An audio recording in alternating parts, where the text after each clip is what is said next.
So I need to address this Christian apologist paper that was written, since part of it pertains to me. Also, the video might be a bit long, since there's so much to respond to. So let's go ahead and roll the intro.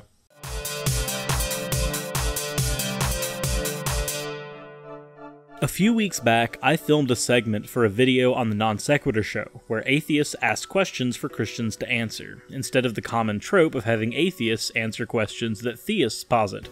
My question went as follows. So, in most sections of Christian theology, there's typically one of two afterlives you'll get into when you die. There might be different subsects of this, but generally speaking there are these main two ones, heaven or hell.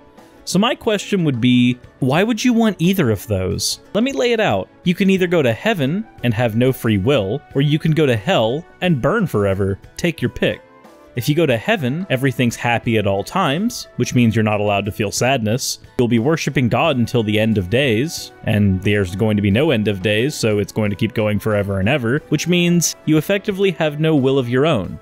You are forced to worship this deity until who knows when. Now, if you go to hell, then you're going to be burning forever, but at least you have your free will. In neither of these are you given a choice or a chance to be anything but what you will be shaped and molded into.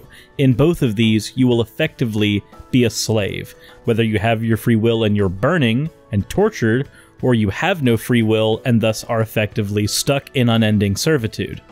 I don't believe either of these places exist, and I have no reason to believe either of these places exist, but it seems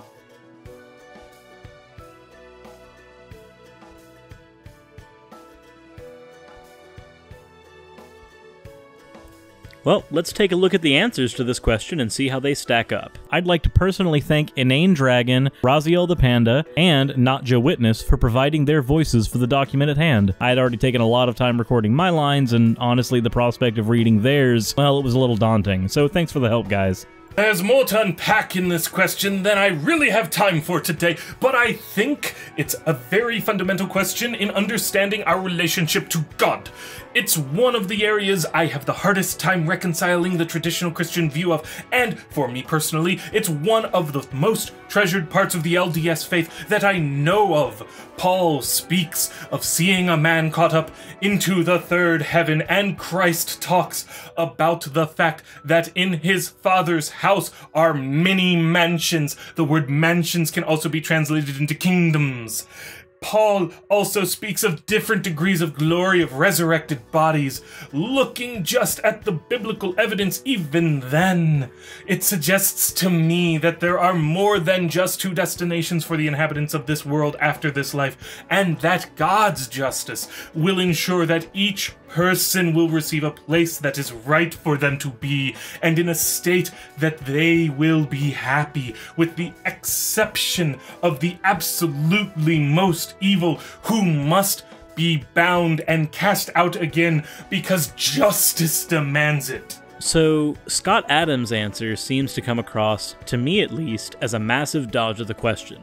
The entire point of my question is to point out that at its most fundamental levels, Christianity has either a good or a bad afterlife. One where you worship, and one where you burn.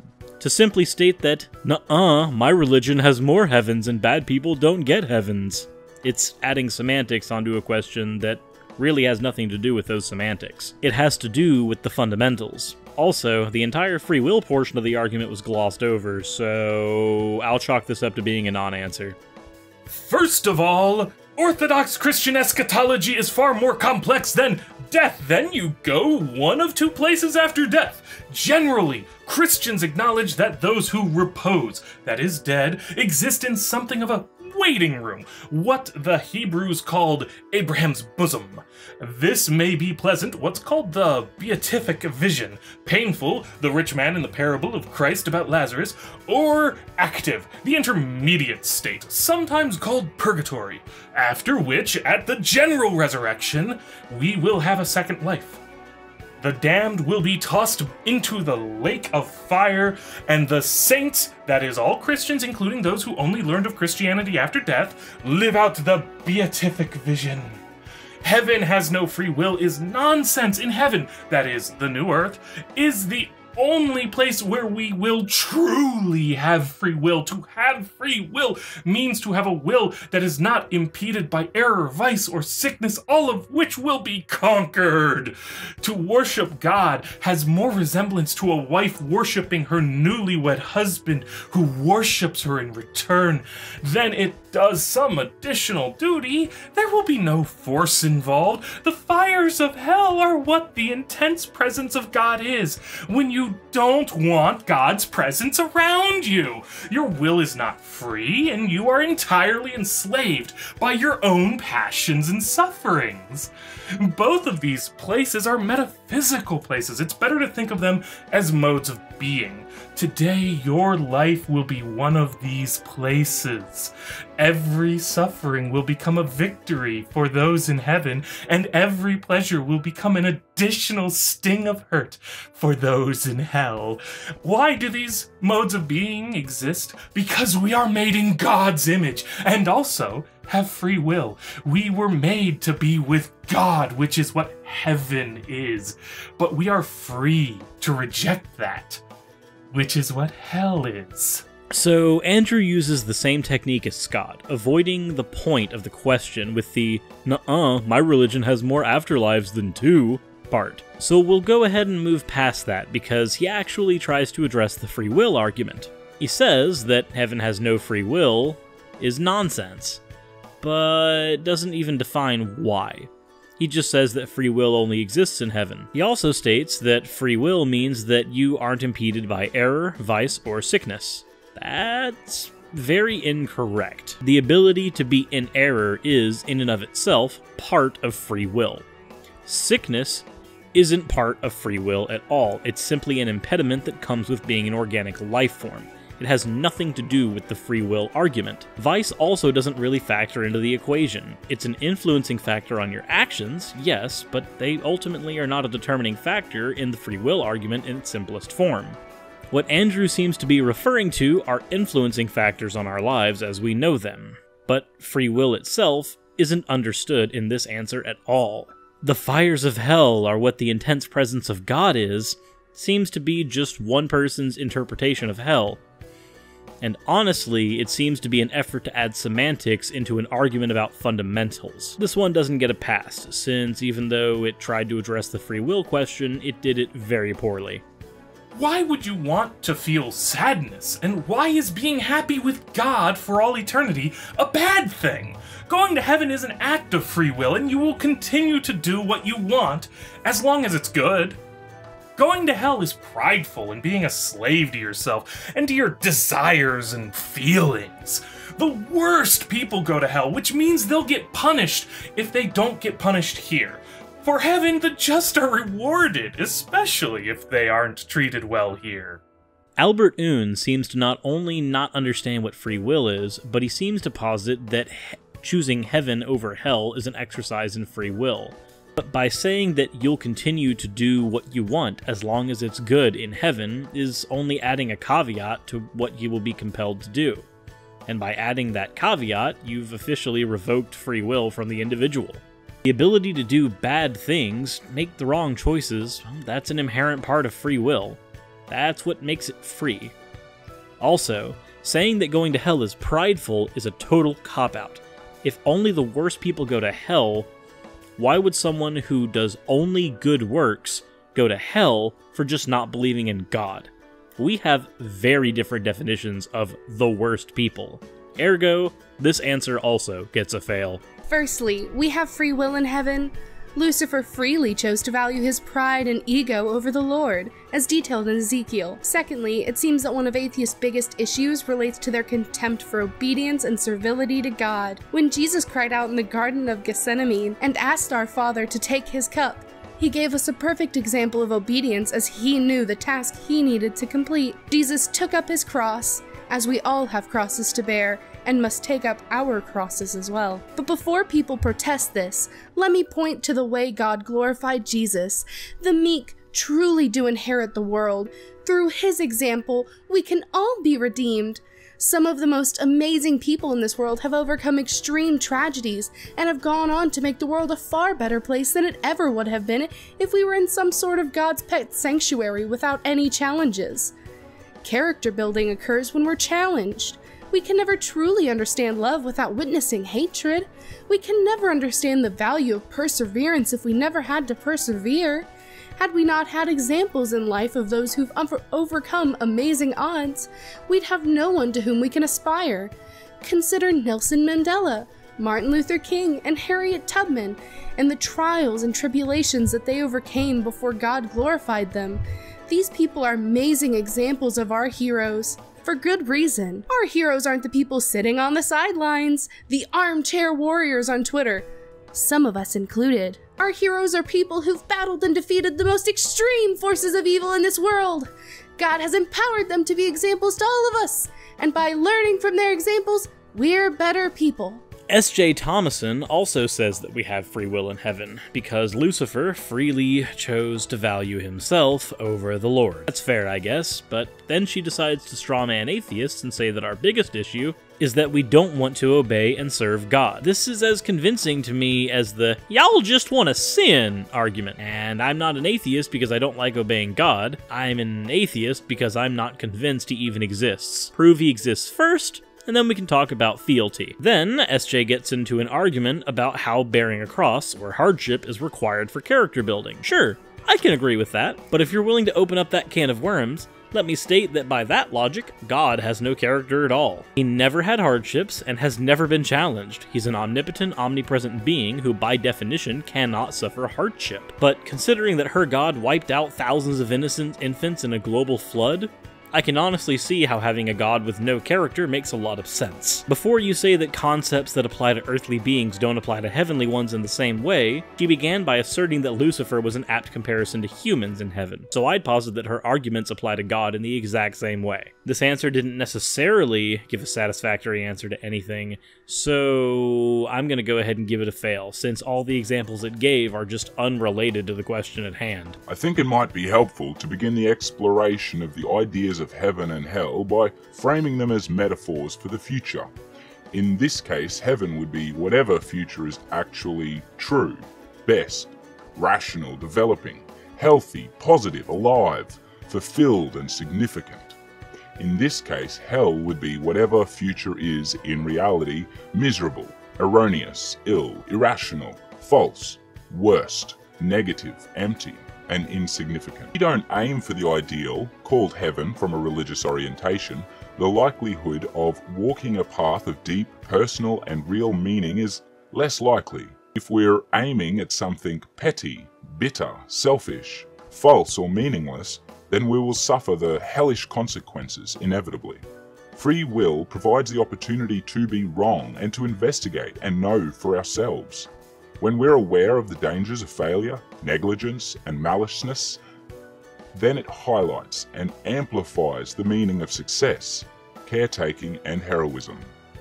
Abraham's Holy Terror seems to want to interpret heaven and hell as metaphors and posits that free will is how we choose one path or the other. But alas, it doesn't make an attempt at truly answering the question. It just changes the definition of heaven, not unlike the earlier "nuh-uh, I have more heavens" argument. So this one's a solid fail. This challenge contains some major presumptions that I need to address. First, it assumes that in the afterlife our consciousness operates the same way as it does in the natural. Here on Earth, our biology rules our minds. We get bored easily. Our moods are determined by whether we're tired, thirsty, hungry, etc. In heaven, we don't have to worry about those things. The consciousness lives forever and is unshackled by the needs of our physical bodies. The afterlife is a metaphysical realm that our minds can't fully process or comprehend while here on Earth. The idea of spending eternity worshipping a deity sounds boring, but it isn't quite like that in the cosmic realm. I've read or heard several testimonies from people who have either had a vision of Jesus, died temporarily on Earth and spent a few minutes in heaven, had both. Interestingly enough, there's a real consistency to these accounts. When I saw Jesus, I wanted to cling to him and never let go. I saw colors you can't see here on Earth. There are flowers and plants that don't exist here. I heard music so beautiful, it was overwhelming. Even though I realized I was dead, it was so wonderful that never wanted to come back. One man was even disappointed when he came back to this world and was never satisfied with it again. He spent the rest of his life yearning to die so he could go back. While the questioner decries the lack of free will, personally, I don't believe that heaven is necessarily going to be all worshipping God all the time. Oh, much of it will be, don't worry about that. But God will reward our curiosity. For the scientifically minded, it's going to be a wonderful experience, learning all there is to know about our universe as He teaches us His mysteries and secrets. Doesn't that sound like bliss? Personally, I think that when we're in heaven, we'll be in a state of constant learning and expanding our intellectual horizons. No matter how much we learn about Jesus, we'll never know all there is to know about him. It's not that we've lost our free will in heaven, it's that there comes a point where free will is no longer needed. We've already made our choice. Those who wanted heaven got it, and those who wanted no part of God got their wish. It makes no sense to say that someone in eternal bliss will change their mind and say, you know, I'd rather be in hell right now. Philip at least answers the free will issue with a somewhat compelling argument that consciousness will operate differently once we're unshackled from our biological meat sack bodies. I can accept that consciousness will operate differently once biological needs are no longer imposed, but that opens up another issue entirely. Why should I even believe that consciousness transcends the human body? We are complex individuals, and consciousness as we know it isn't fully understood. But what we do have are some pretty compelling examples that consciousness is not only bound to our biology, but it is our biology. Split-brain patients who have left and right hemispheres of the brain separated have been shown to develop completely different personalities in many cases. In some cases, one side is a theist and the other side develops into being an atheist, with one side actively rebelling against the other. Did we somehow get two consciousnesses in this example? It seems to me to be a pretty compelling example of the fact that there is no transcending ghost in the machine, as it were. The machine is simply all there is. Then, Philip gives examples of near-death experiences. We have NDE studies that show that there's clearly chemical reactions going on in the brain during these experiences. Philip states that we have consistency with these accounts. We actually don't. If you only look at Christian NDEs, they seem to match up alright in most cases. But Hindu and Islamic NDEs seem to also have them meeting up with their specific deities as well. So by this logic, they must also be true, but they can't be. So this argument is bad. Finally, he addresses free will by stating that it's not that we lose free will in heaven, it's that free will is no longer needed and we've already made our choices. I don't know if he gets that by stating those very words, he is clearly stating that our free will has been revoked. I didn't ask whether your free will is going to be needed in the afterlife. I said that we wouldn't have it in the Christian worldview. And Philip seems to agree with me on this point. I'm not convinced by his examples of near-death experiences, and his argument about not needing free will sounds like every cult leader I've heard in movies, books, and video games. So his reason as to why is a bit repugnant in my worldview. He did at least address the free will argument, somewhat, but I still can't consider this anything but a fail. I would like to begin my answer with first addressing Suris' rhetorical question, why would you want either of those? The idea of heaven and hell ultimately deals with the issue of crime, punishment, and justice. Skeptics and atheists regularly question whether God exists at all because he appears so absent in the world and passive to the evils that are done on a daily basis. However, when they question God's involvement in finally judging good and evil, they then come out complaining how horrible both of these realities he's set up supposedly are. Well, which is it? Is he a passive and uncaring deist, or is he an overly cruel judge? I would say that he is neither of these options, and the understanding of heaven and hell described by Suris needs development from its simple Sunday school level of theology. Our modern-day culture is sadly cheapened with the philosophies of heaven and hell. It was originally understood that hell is a place of punishment and separation from the source of life, while heaven is a place of bliss and communion with God. This doesn't emotionally sit well with many in the West today because we are so comfortable, and the thought of an eternal punishment comes across as something for only bad people, if they deserve that at all. And yet, we never assume that we may be the ones just as much in need of punishment, or a savior from those punishments for that matter. Think of it this way. If someone has seriously violated you or a loved one so severely and gotten away with it in this life and are unrepentant before Christ, wouldn't it be a crime to allow that man never to be punished and to let them walk the streets of heaven? That would be wrong, because God himself would have made the light of the evil done against you. Justice needs to be served.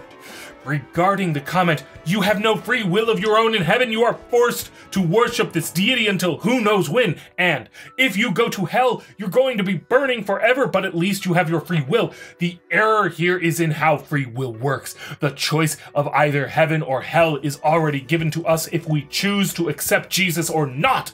God does love everyone and takes no delight in the death of the wicked, but he will not force you into a situation you do not want. To do so would make him no better than the pagan gods who enslaved humanity. Some people may so hate God and want nothing to do with him, and being in heaven would be hell for them. We are given the choice of where we go. I will make one last quick comment on this. There have been some Christian groups that have used the threat of hell as an apologetic. This has turned out to be a disaster for many people, and it has warped their vision of God into some cruel, angry being who's coming to get you.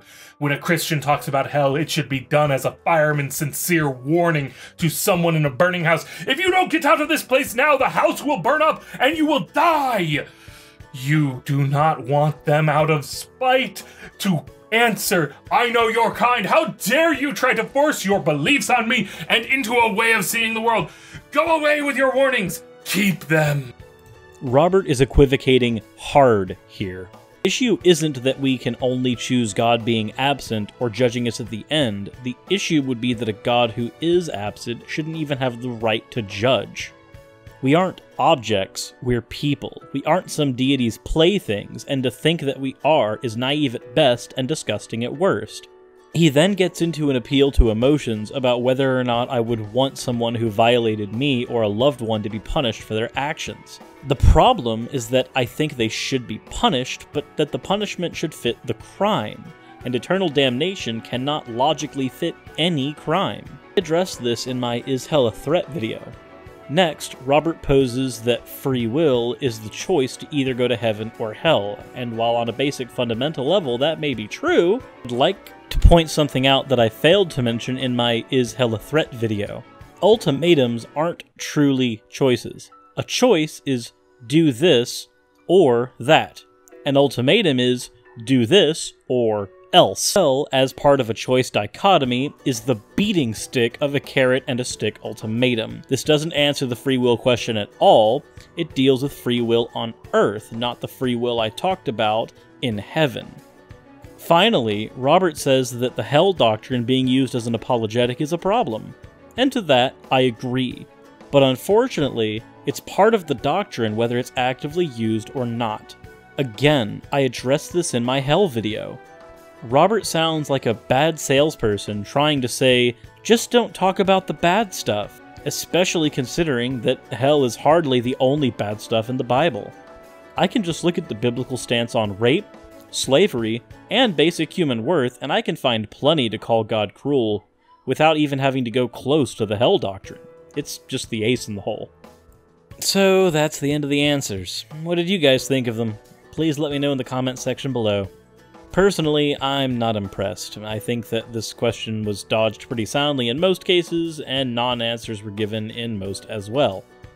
I think this is because legitimately answering this question not only requires a better understanding of free will, I mean, hell, I'm a layperson and basically an idiot at the subject, and even I can point out the flaws in these arguments, but the real meat of the issue is that to legitimately answer the question would definitely be a challenge to faith. Doing anything other than dodging this question would challenge faith way too much, but again, that's just my opinion.